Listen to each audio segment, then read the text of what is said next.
Sasa tunapofunga matumizi ya tumbako na nikotini ni kama tumefunga mlango, hawawezi wakaingia katika ile dunia ya mihadarati. Lakini tunapoachilia, utakuta wale wanaokula miraa wanavuta sigara, wale wanaotumia hashishi wanavuta sigara, wenye kuvuta bangi wanavuta sigara.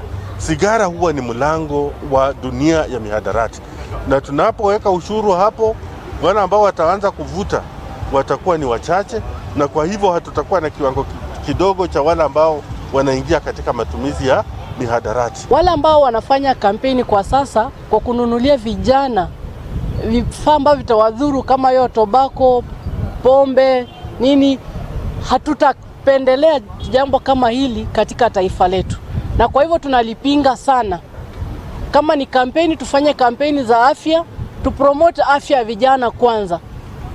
Hilo ndio jambo tunatafuta kama washirika wa kupigana ama kupambana na haya matumizi ya tobako na nikotini.